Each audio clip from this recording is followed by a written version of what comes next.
रूस यूक्रेन जंग की असल वजह है यूक्रेन के नाटो में जाने की जिद, जो पुतिन को कतई मंजूर नहीं थी। लिहाजा यूक्रेन का क्या हश्र हुआ ये पूरी दुनिया देख चुकी है। मगर यूक्रेन की तरह अब दो और देश नाटो में शामिल होने के लिए आमादा हैं। पहला है फिनलैंड और दूसरा स्वीडन। पुतिन की लाख कोशिशों और चेतावनी के बाद भी ये दोनों देश नाटो की एप्लीकेशन पर सिग्नेचर कर चुके हैं।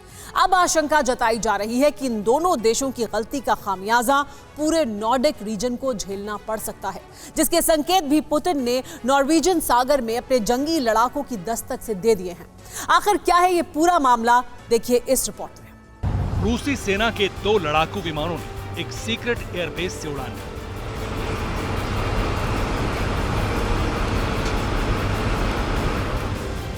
कुछ ही मिनटों बाद बैरेंट सी से होते हुए रूस के जंगी फाइटर नॉर्वेजियन सी में दाखिल हुए।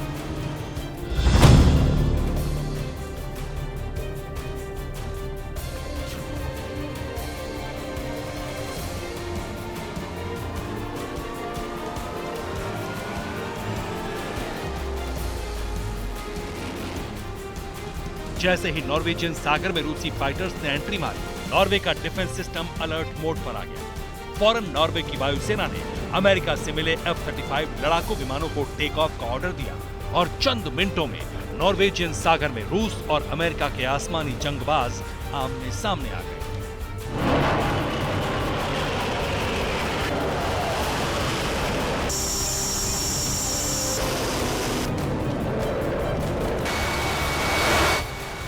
नॉर्वेजियन सागर में अमेरिकी स्टिल्थ फाइटर से सामना हो, डॉग फाइट हो, उससे पहले ही रूसी लड़ाकू विमानों ने यू टर्न ले लिया और तेज रफ्तार के साथ बैरेंट सी के रास्ते वापस लौट गए।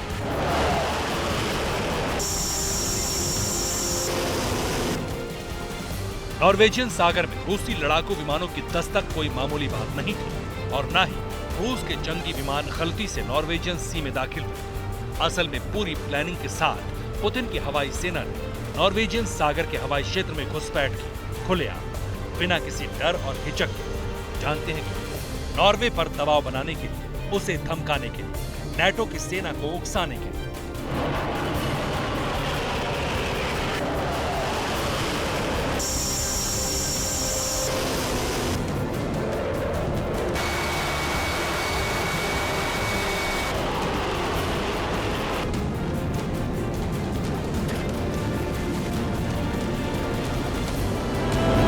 जी हां, नॉर्वेजियन सागर में नॉर्वे का एयर डिफेंस जोन है और रूस के लड़ाकू विमान इसी एयर डिफेंस को भेजने की तैयारी में है। नॉर्वे के दावे के मुताबिक नॉर्वे और फिनलैंड की सीमा के पास रूस के 2 लड़ाकू विमान दिखे, जिसमें एक मिकोयान MiG-31 और दूसरा Su-24 फाइटर जेट था। नॉर्वे ने रूसी लड़ाकों को रोकने के लिए 2 F-35 फाइटर जेट भेजे। दावा किया गया कि नॉर्वेजियन सागर में स्टैंड बाई पर तैनात अमेरिकी स्टिल्थ फाइटर ने दोनों रूसी विमानों को खदेड़ दिया, लेकिन सच ये भी है कि रूसी वायुसेना के लड़ाकों ने आधिकारिक नॉर्वेजियन हवाई क्षेत्र में घुसपैठ नहीं की थी, बल्कि उसकी सीमा के पास से ही पीछे लौट गए। लेकिन क्रेमलिन के इस दाव ने नॉर्वे, फिनलैंड समेत तमाम नेटो देशों में सनसनी फैला दी और इसी बीच आशंका ये भी जताई जाने लगी कि क्या फिनलैंड के बाद नॉर्वे भी पुतिन के टारगेट पर है।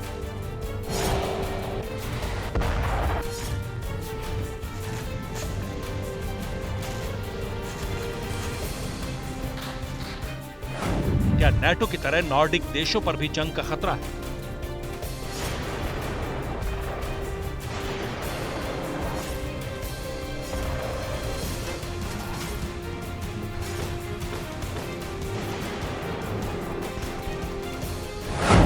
क्या क्रेमलिन अपने हर दुश्मन के खात्मे की तैयारी कर रहा है?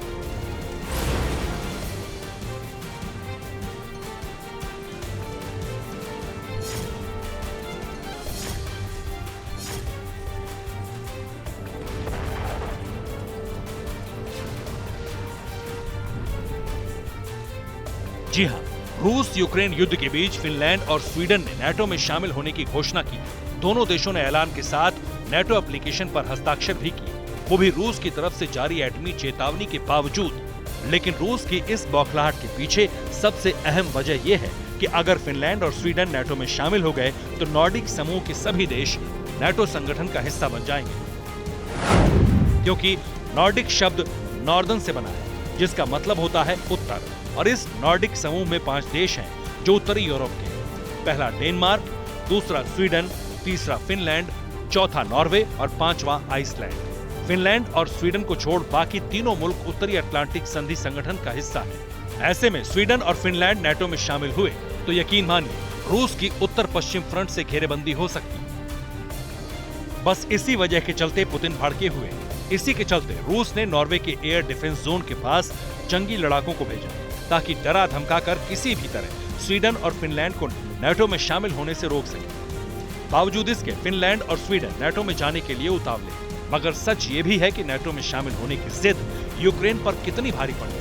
बीते 3 महीनों से यूक्रेन का कोना कोना सुलग रहा है। उसके तमाम शहर बारूदी कोहराम से थर्रा रहे हैं। हजारों जवान मारे गए। युद्ध की चपेट में आने से कई नागरिकों की भी मौत हुई।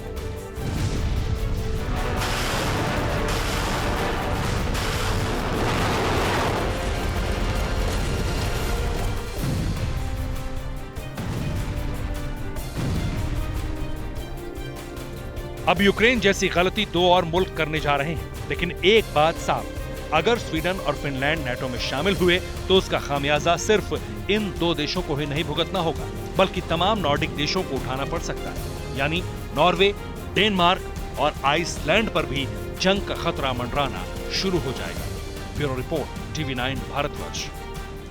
अड़ी सोमवार से शुक्रवार शाम 6 बजे सिर्फ TV9 भारतवर्ष पर।